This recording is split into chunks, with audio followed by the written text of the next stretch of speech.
If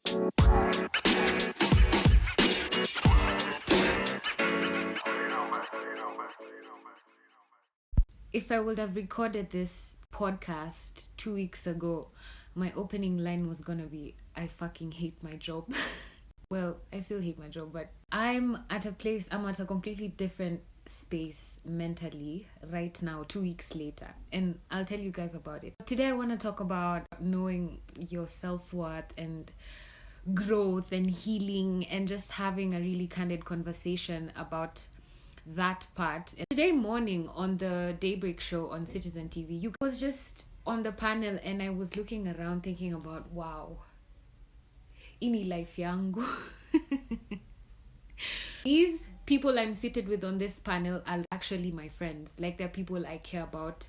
And we're all together, growing together, loving each other, becoming better, making money together. Like, it's such a good space to be in, and I'm so grateful. So I was looking at the quality of the friendships I have, and I tweeted something about it. I said, the men in my life right now, all the men, including my brothers, my dad, my friends, the guys, everyone who's in my life, they provide protection and solutions. They're always trying to take care of me, always trying to make sure that I feel very, very taken care of. And the quality of women that are in my life right now, my female friends, all of them are strong support emotionally. Like, they're very, very strong. They give me so much support emotionally. So the quality of friends I have right now vis-a-vis 5 years ago has definitely improved. Everything in my life has improved. And I'm telling you guys, I tell you guys these stories so that you can see that if these things can happen to me, they can happen to anyone. And we can all just live good lives and receive good things and be happy and grow and stuff like that. I mean, I don't mean bad things don't happen to me. I just mean that I'm at a space where I'm able to be present when good things are happening to me, so I don't really get to focus on the negative things, and I don't get to dwell on things that make me feel sad. So today I was just looking at my colleagues thinking, oh man, these people actually love me, and we're always telling each other I love you. Me, CJ, Willis, Shatta, Shazmin has been away, but today we had Mike Washira on. You should definitely check his stuff out. So something he said on the show today, Mike Washira, he said, love is when you choose to do this despite of how you feel. I'm just paraphrasing. I'm not sure if that's exactly how he said it, but how I understood it is that love is a very deliberate choice. Friendship, love, healthy relationships, even with yourself, it's something that you have to actively choose. Like, you have to decide that this is what I want, despite of how you feel, whether you're sad, broke, broken, frustrated, despite of how you feel or whatever you go through. These are things that you have to choose intentionally so that you can be able to enjoy the consequences of your choices. And it's so true, because on the show we were talking about healthy relationships today, and I realized most of my relationships that don't make it, like, I just went through a friendship breakup recently, and it was a really difficult decision to make.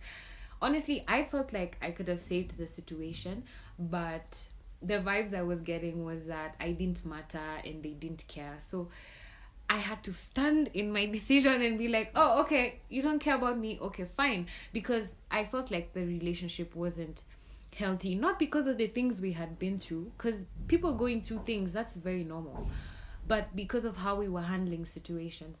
How I like to handle situations is, especially vile nimezoeshwa saizi, the kind of friends I have and how everybody in my life currently treats me is, we talk about things and we go through them together. There's no situation where a friend of mine has tumekosana alafu ameniavoid ama ameniignore ama those are things I went through when I was like 16 in high school. The kind of friendships that I have been experiencing of late, they're very mature, very emotionally intelligent. My friends are very present, always willing to improve things and learn better, and that's the environment I'm in. So when I have to let go of relationships and I sit down and I start to think, oh shit, this wasn't actually healthy. It has really helped me to be able to move on for situations that were toxic to me or that made me feel less, or like I wasn't being appreciated and loved. And that's what I want to talk about today. Well, I started by saying about my job. So right now, I have been complaining about this job for almost the last year. I'm always saying, I hate this job. I hate. When I talk to my friends, my extremely rich friends, they say things like, "Yeah, just quit, hand in your resignation, and just leave." And then my not so rich friends, they say things like, "Oh, kuwa patient, ngoja ujipange ndo uweze kumikio leap." So I've just been torn in between. I mean, I know the decision that I want to make for myself, but then again, since I have people I trust around me, listening to counsel is always a good idea. Listening to other people's ideas is always a good idea. I mean, ultimately, I get to make the decision for myself, but it's just been interesting to note and to hear from my friends. So something I'm realizing is that if I want better opportunities, I have to be able to take bigger risks, because the consequences are always bigger. If I take a really big risk and just bet on myself, then I know that the return is gonna be as big. But also, I'm at a point in my life where I have to be very cautious about the spaces I put myself in, the decisions I make. So it's just so crazy. Now that I'm paying rent and I buy my own food, it's expensive, and it's crazy. Generally, I can say that the quality of my life has been improving, and even the situation at my job. I mean, my job frustrates me a lot, especially since it doesn't give me the time to be able to do anything else. I give a lot of my time there, and I give a lot of my time there. I commit a lot of my time over there. And I just feel like I can do something better with all that time. If you know me, you know how I like sleeping and how I like being in my room, in my bed. My preferable way of making money is passively when I'm in bed. That's, if I could do that, I would do that every day. But like I said, bills have to be paid. Let's talk about the things that nobody ever tells you about growth, and the things that you are likely to go through.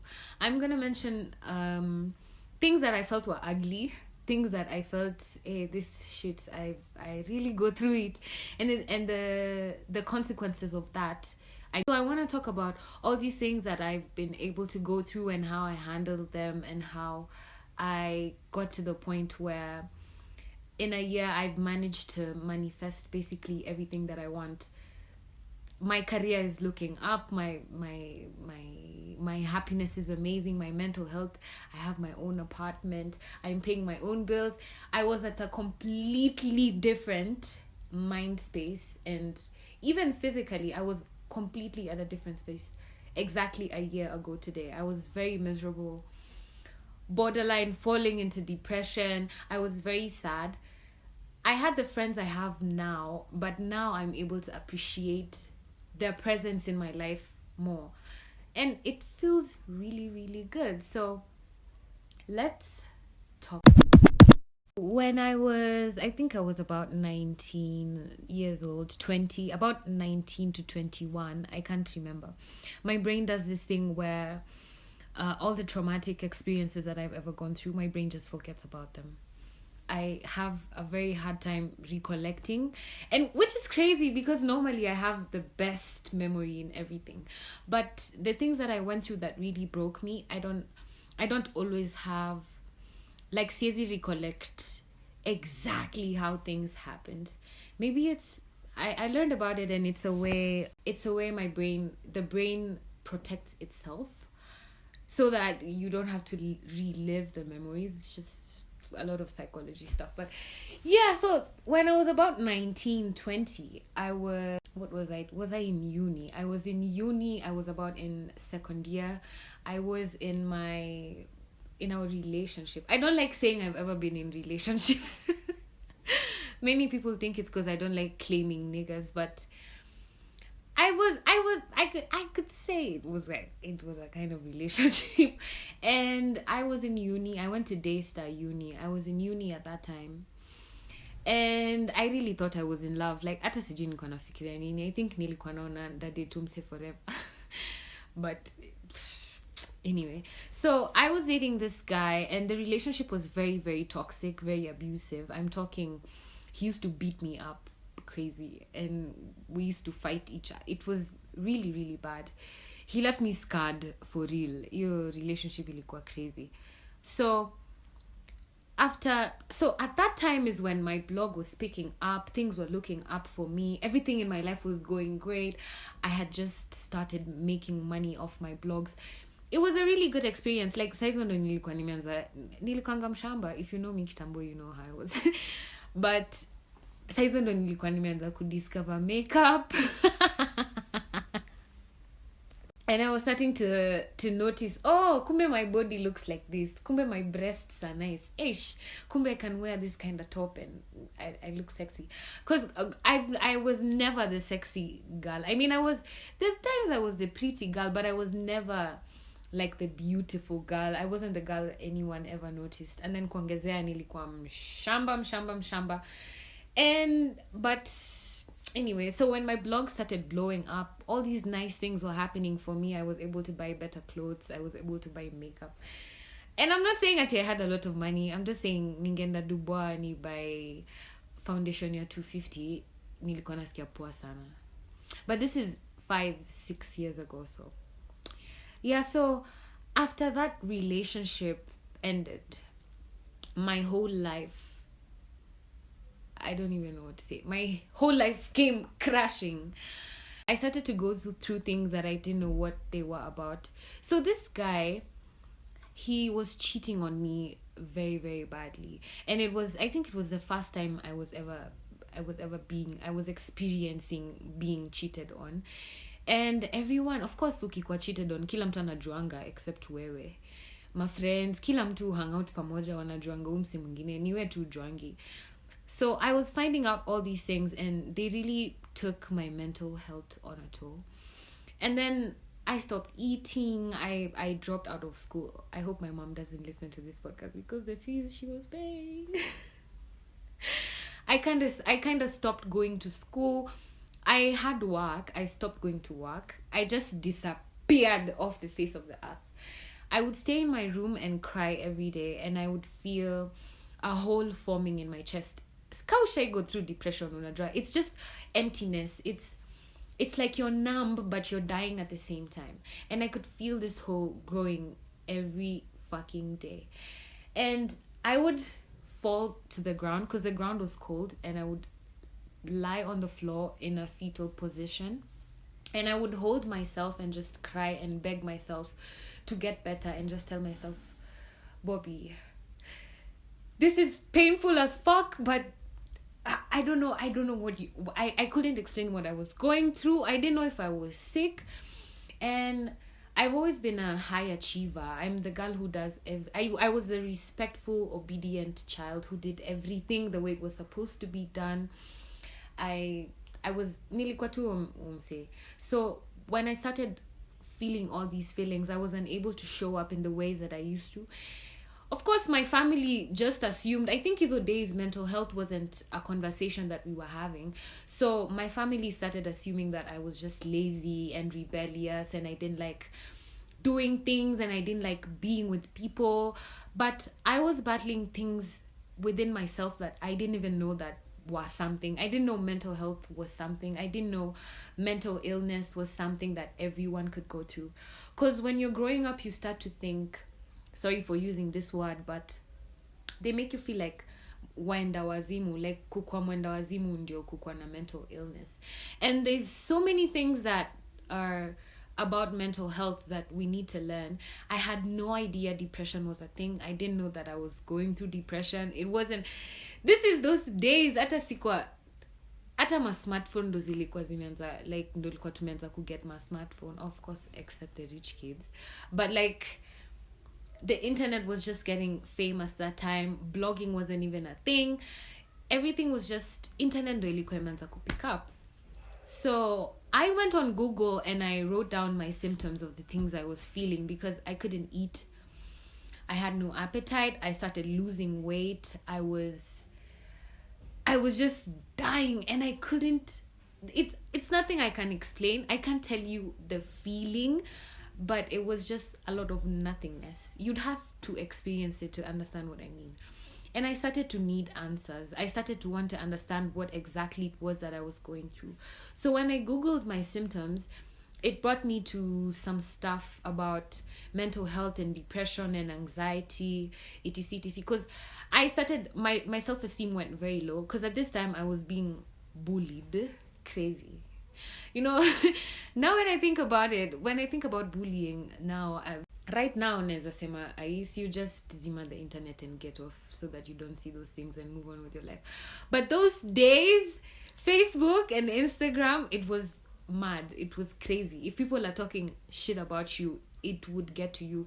And it happens these days. If you don't have a strong mind, a strong heart, if people talk to you crazy on the internet, it's very easy. You hear stories about people committing suicide or people self-harming, people falling into depression. If you're not at a space where you're able to take care of your mind and your thoughts and your feelings and stuff like that, it's very easy for you to be prone to these consequences of being bullied. So those days, bullying was like a whole other level. It was crazy. Say uneza tukana mse back, ama uneza tumlenga, ama uneza deal it up. But those days, it was, in my opinion, I think it was a bit crazy because people really, really wanted internet fame and validation, and everybody was trying to be someone. So the meaner you were, the better you seemed. Hizo siku akukuwa na ethos. At least squeezy kuna guidelines na there's things you can't say and kuna uneza block mse. Those days, if you were there, you had to witness it to understand what I mean. And I realized that me growing up in this age of the internet as well, I cared a lot about how I was perceived. I cared about how people thought of me, what people saw when they saw me. I remember before I would post on Instagram, I had to make sure everything was perfect. My face looked perfect. My makeup was perfect. The lighting, the filter. Squeezy hata sijana posting itu hata sijalingi. Kama itapata likes. And that's the difference, but I'm going to come to it. I'm going to come to that point. When I was going through this depression, I threw myself into a state of isolation. And I ended up spending so much time alone. I dropped all my friends, of course, because I realized everyone knew I was being cheated on and they were just laughing with me, but they wouldn't say anything to me. So I dropped all my friends because I realized that they weren't really my friends. And in that moment, I decided that I would never let anyone in my life that was friends with people that didn't like me. So I don't tolerate even like being around mean people. You don't have to be mean to me. Just by the fact that you're mean, I cannot be around you. Even if you're friends with mean people, you can't be my crowd. You can't be my friend. That's just how I started to be. And in this isolation, I had to start to teach myself how to let go of people's opinions of me so that it wouldn't impact me, so that it wouldn't affect me.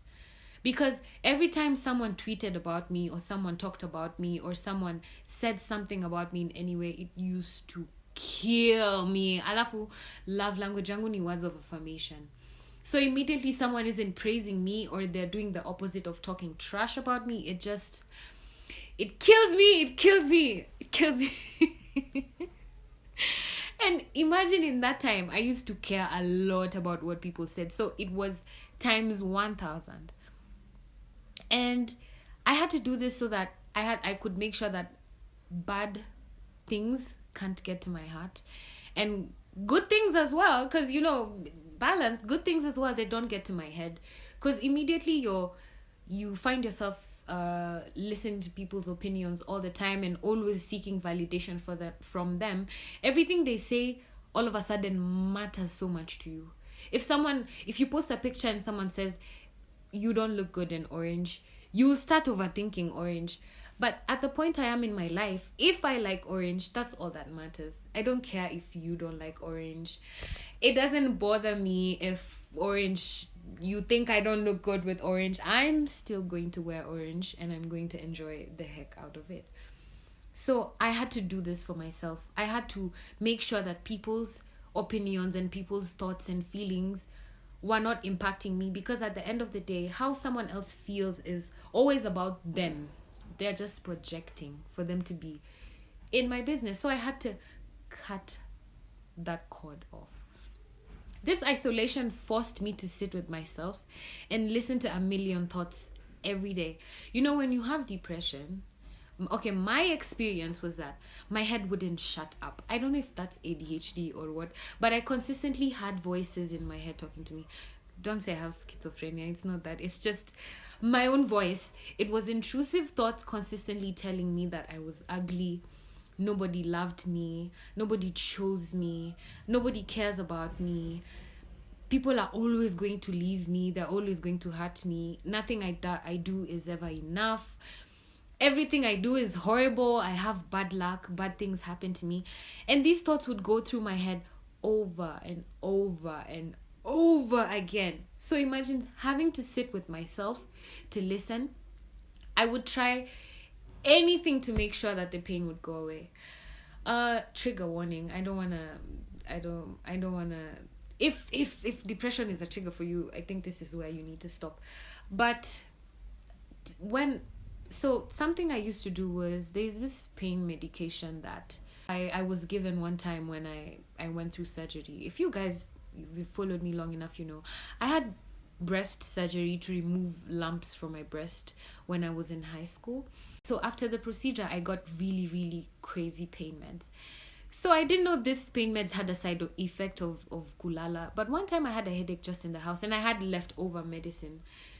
This is medicine from like years ago.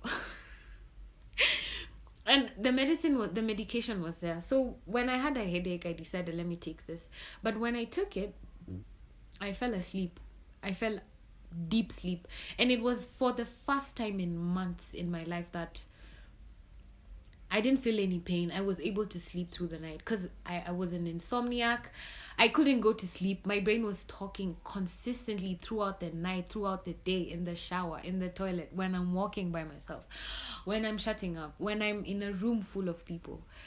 My brain was... But when I took this medicine, I just took half of it because I knew how strong it was. But I was able to sleep. So then I decided that I was going to take half every day just to get some sleep. That's how bad it was. And after some time, the half stopped working. Now I had to take one pill. And then one pill stopped working. Now I had to take 2 pills because the more the pain progressed, the more I sat in the pain and I was wallowing in that environment, the more the pain increased. And I think my tolerance for the drug was increasing as well. Until sijui nini li happen, lakini kwa For You page yangu story kakuja venye kuna mse ali overdose na hiyo medication. And I was like, oh shit, I could have died because I was just trying to get my mind to shut up. So at this point, I was like, okay, for real now, I need answers. I need to understand what it is that I'm going through. And this is where my deep research into how the brain works and human behavior and depression and mental health and feelings, this is how my research into that bred everything that I have right now, everything that I've grown, my blog, my podcast, everything that I talk about. That was the conception of it. Having been forced to listen to my thoughts all the time, I realized that these thoughts didn't really belong to me. They weren't mine. I mean, they came from me, but that's not really how I felt about myself. I didn't think I was a loser. I knew how good I was. And I didn't think I was ugly. I knew how beautiful I am. I always knew. I just felt like people consistently telling me I was ugly was starting to make me believe that I was never enough or that I looked a certain way. So I decided that I was gonna organize all these thoughts until it was only my voice that was the loudest. My head became quiet. Sitting with myself all this time, it forced me to start to love myself because I didn't have an option. I was the only person I talked to. I was the only person I saw. I was the only person I had to take care of. This forced me to have to start to get out of depression because I started to realize that no one was coming to save me. It didn't matter what my mom said or what my lovers thought. It didn't matter mzinga ngapi tumenunua na mabeshte zangu ama ni maclubs gani cool tumeenda. It didn't matter how much money I had or how famous I was or how popular. Nothing else mattered. I started to realize that if I didn't take care of myself, I was gonna be miserable and sad for the rest of my life. I had to do something about it.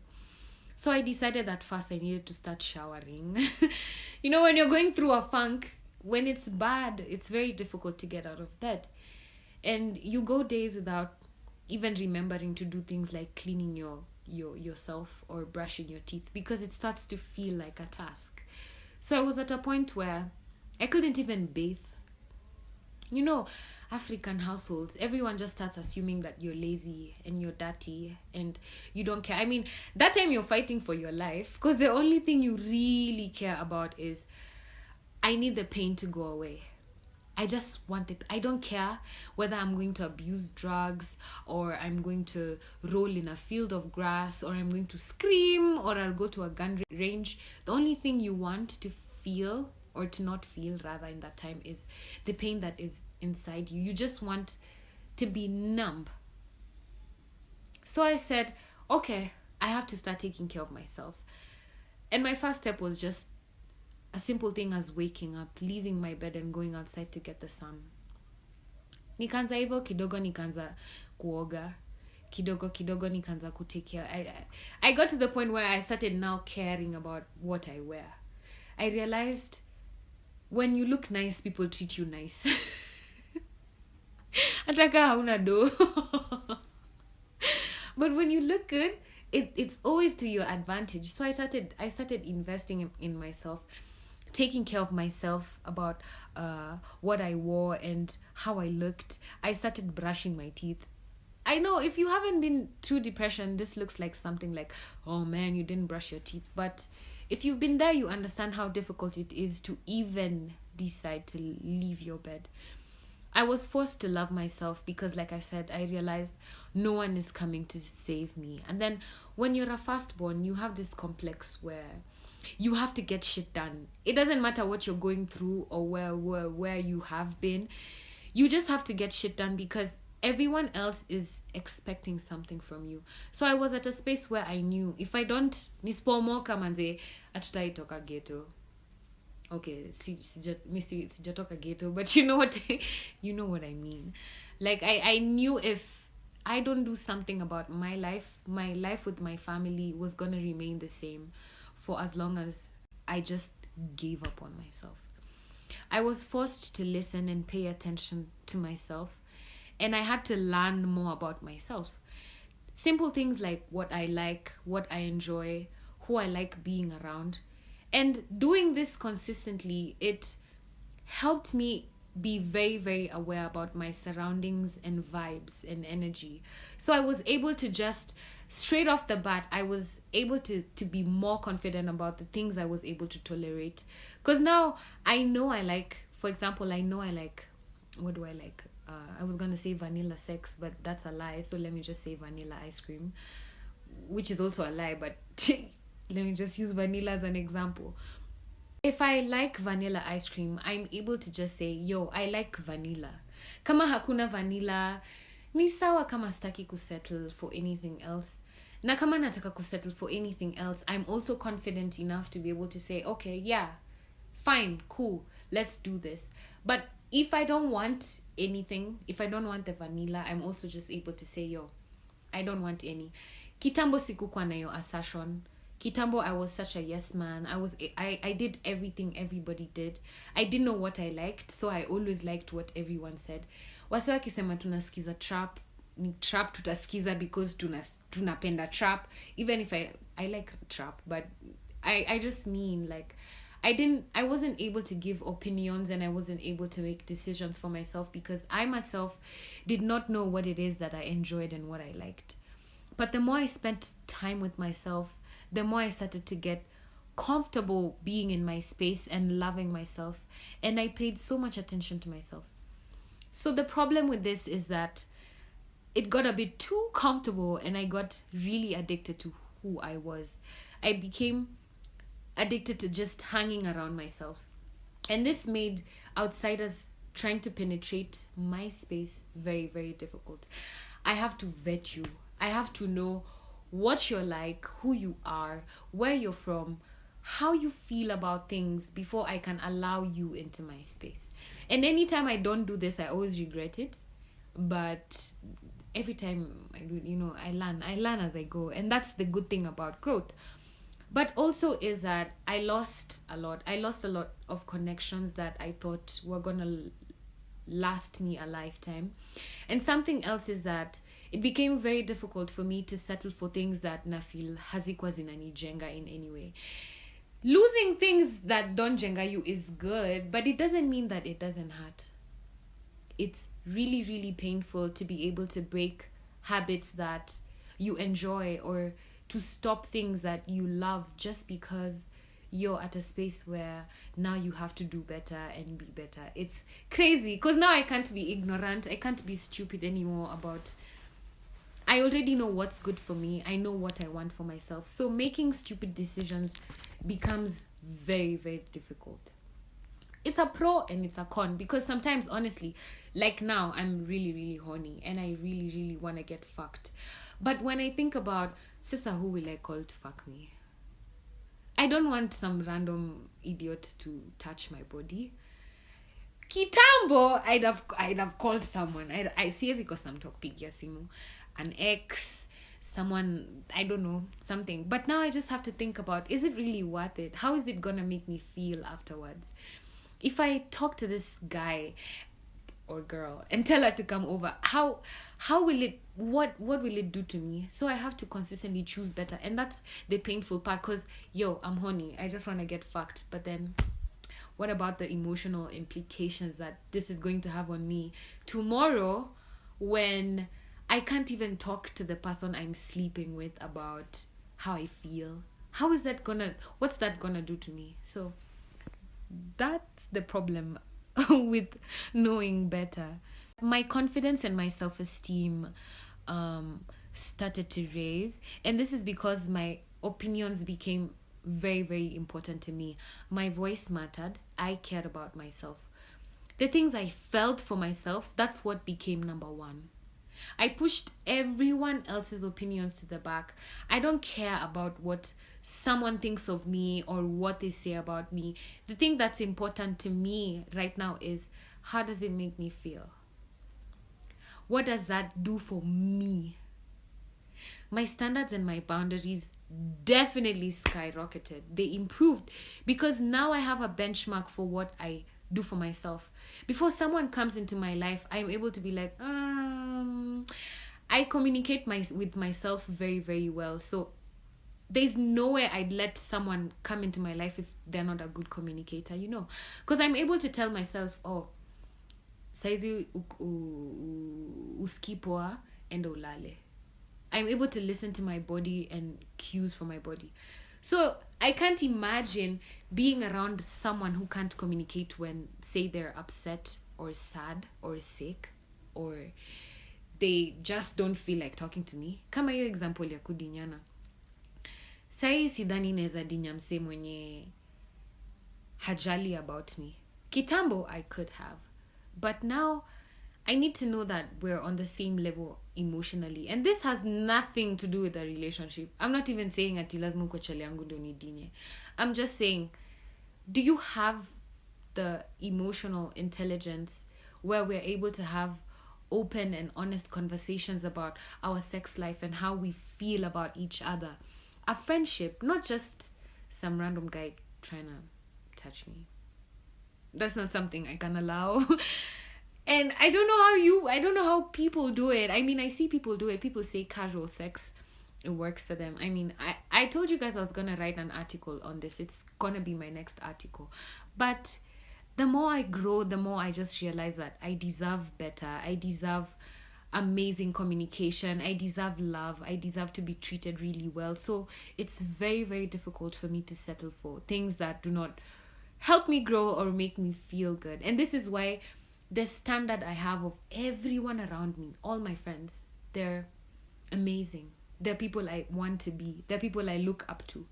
They're people I'm trying to be like. And it feels really, really good to be able to be in these spaces where I'm just loved genuinely. Like, nasikia tu poa. Wase wana communicate, wananipenda, tuna forgiviana, tuna fix. There's no drama. Everything is just really, really smooth. Now I have a benchmark for what I do for myself and how I treat myself. I can't really ever accept anything less.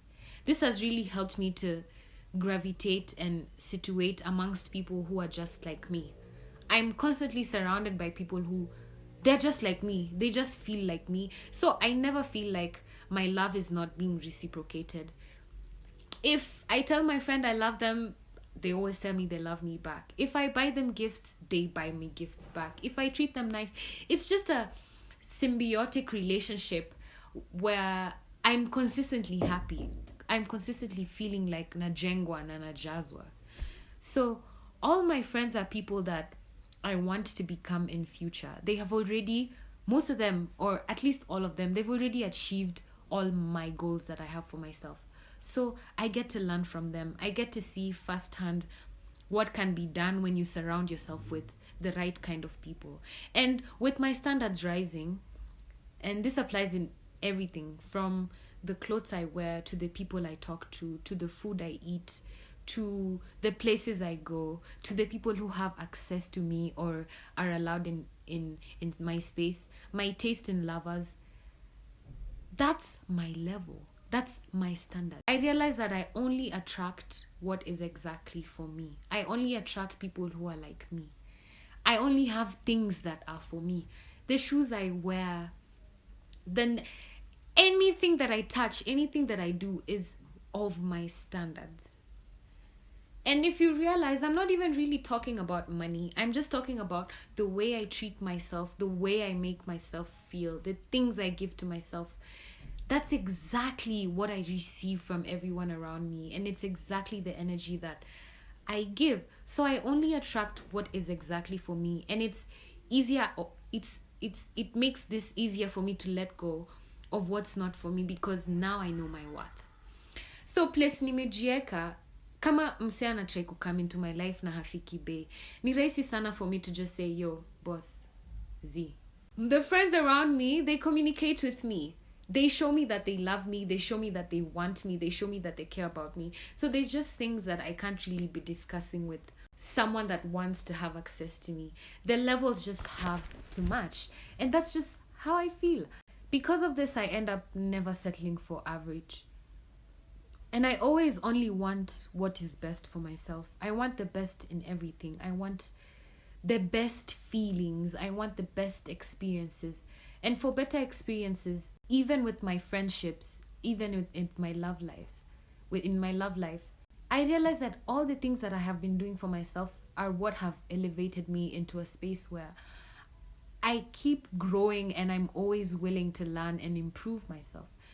And throughout all this, I realize that I have become more emotionally intelligent than I was. I'm always open to learning and improving. And a consequence of this is that it allows me to be able to be grateful and present and appreciative and patient and kind and respectful throughout my life. Nishaona nikifanya hivi na kuwa rewarded hivi. So I moved to a space of being consistently depressed, sad, unlucky, unloved, unwanted, to a space where I'm loved, I'm appreciated, I'm present, I'm grateful, everything is happening for my good just because I changed my mindset and I started to treat myself better. I can definitely say that I love myself more. I embrace my body and I forgive myself as many times as I need to. My self-esteem walked out the door immediately. I started spending more time with myself and loving myself. I look at myself and I am able to appreciate my face, my hands, my fingers, my nails, my hair. I love the way I speak. I love the way I walk. I love the friendships I have. I love everything about myself.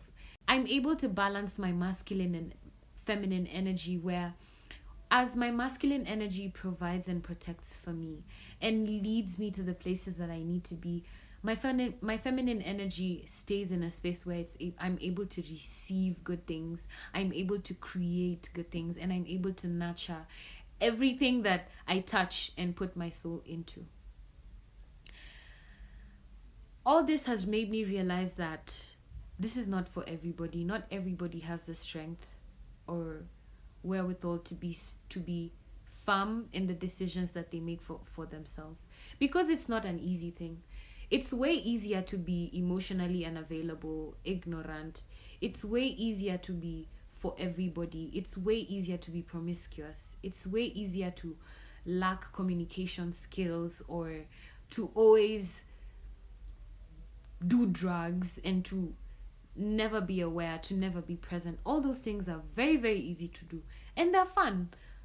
Some of them, not all of them. But you start to realize that when you start putting in the real work, where you have to be responsible for your actions and your feelings and your thoughts, and you have to be accountable to yourself because you owe yourself the extra work, you start to become rare. Scarcity breeds necessity. You start to attract good opportunities. You become busy, and not just busy doing nonsense, you become busy loving yourself. You're able to rest and create and nurture and take care of yourself. And now inadequate people cannot have access to you, because you can only be around people that... Oh, I just saw a text from my friend. So Femi One just won the best female rapper. Afrima, please just go show her some love on her pages. I'm so happy for her, because she's a good friend of mine, and she makes me also believe that anyone can achieve anything that they set their mind to. And it's so nice to see her win. So shout out to Femi. Thank you so much for being an amazing... That was just a random shout out, because her text has popped up on my phone. So you start to become like, you cannot... People who are inadequate cannot access you. But the problem with this is that you're going to lose a lot of people. It's very, very lonely at the top. The more your standards rise, is it rise or raise? The more your boundaries are implemented, the more a lot of friendships are gonna fall off. You're going to lose people that you thought you're gonna have forever with. The busier you become, the more you start attracting all these things. The other side that comes with it is that the opposite, which is the bad things. You're also going to get a lot of people start being jealous of you and trying to lock you out of opportunities. People are going to reject you. People are consistently going to feel intimidated by you, by your power. Even if you're not speaking, even if you just enter a room and sit by yourself in a corner, those that feel less or threatened by you, they're consistently going to feel very intimidated, because being around you forces them to realize that they're actually inadequate. It forces them to start seeing the flaws within themselves. But since they're not at a space where they're willing to grow, they start to see you as a threat. Whereas you, on the other hand, when you enter rooms where people who are better than you are in, you're never going to feel intimidated. You're just going to be like, okay, what can I learn from all these people? How can I grow? How can I be like them? As opposed to, cheki Robata skizia kona maringo, hatongele shangi. It's going to be, Robata alifikaje hapo? Amebayaje benzo yake? Alidu nini? That's just me speaking, manifesting into my mic about this Benz that I've been talking about for almost a year now. I can feel it coming, but I'm waiting. There's no but. When they're around you, it's going to force them to have to work on themselves, and not everyone is on a level where they're willing to learn and do better. So it makes them realize that they have to catch up, or they can't be around you. And most times, it just falls off. The relationships fall off. It's really difficult. The growth, it's very lonely. I think that something that I take away from my growth and healing process is that it's very, very lonely. It's like grief. You can't explain it to everyone because you're mourning the person you used to be. And now you're starting to get to know this whole new person. You're not even sure if you're doing things right because there's still expectations from society around you. Maybe you need to show up as a student, or you need to show up as a sister, as a daughter, as a father, as a brother, anything. You have to always remember to show up for yourself before you can ever show up as anyone else for anyone else. Something that I can encourage you to do if you're trying to ask yourself, ntaomokaje, ama ntanzaje kuheal, ama how can I get out of this funk that I've been feeling for a long time? Something that I do is I teach myself skills. Teach yourself something new. Whether it's how to speak, or how to write, or how to sing, how to play an instrument. Teach yourself a skill, and then if you're really, really good at it, or if you enjoy doing it, eventually you can end up making money from it. And this money, it's not just for the satisfaction of making money. It's going to help you to be able to look better, feel better, to provide for yourself, to go where you want, to eat what you want. I was just on the phone with a friend of mine earlier. He's a comedian, so I actually find him really funny. I find his jokes really funny. Shout out to Chipukizi. So there's a time we were eating. Okay, I can't say the joke the way he said it, but I told him I was just about to have dinner, and he asked, unakula mayai na chipo kama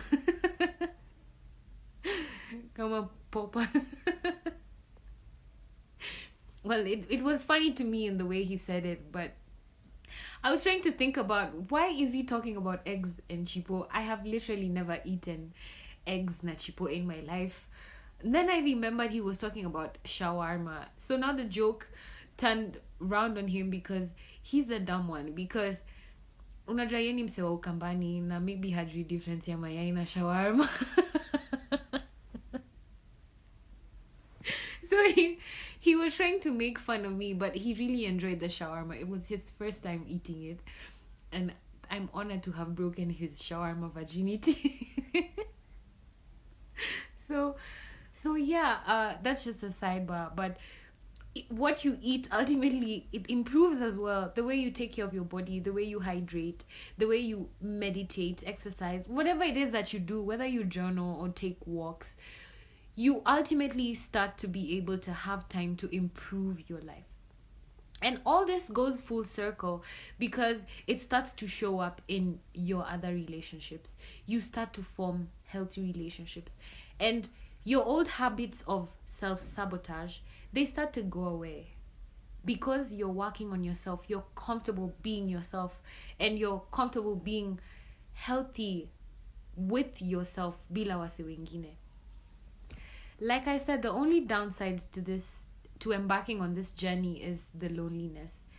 And the more aware that you become, the less reckless you're allowed to be. Growth is very, very painful, and it's very, very difficult. And most times you're going to be grieving your old life. And to be honest, nothing will ever be the same. You think, if I fix this, then I can go back. Then you realize it's been 5 years. Your career has improved. You're finally driving the car you always wanted. Your relationships are thriving. You love everyone around you. Everyone treats you really, really well. But you always have that feeling of, oh man, I really was that person. And I miss some things about that old life. And like I said, I really miss being reckless. I miss it. I miss being drunk in the club. But now when I think about it, I'm like, why would I spend my money on alcohol? First of all. And then why do I want to be outside in the cold with strangers breathing in my face? There's COVID. My house has food. My bed is warm. I don't have to be standing in a club. I can just invite my friends over and we can cook and do all those things in the convenience of my safe space. it's really difficult to be reckless. But then when I think about it, I'm like, bruh, the days I was blacked out drunk, those were good days. I really, really enjoyed myself. I mean, I'm grateful I got to enjoy that and I got to go through all that. But now it's not something that I think I would still do voluntarily or intentionally. So you will always be grieving your old life. But the good thing about it is you become comfortable being yourself and you become very, very confident. You become very, very powerful. You win. And you do this every day. You wake up and you get to be yourself every day. Powerful and strong and amazing. And it's a good feeling. A lot of things become spiritual for you because now you're feeding your soul. You're not just feeding your body. Sex is not just gonna be for a nut. Sex has to mean something to you. It has to make you feel good about yourself. It has to leave you feeling really, really good.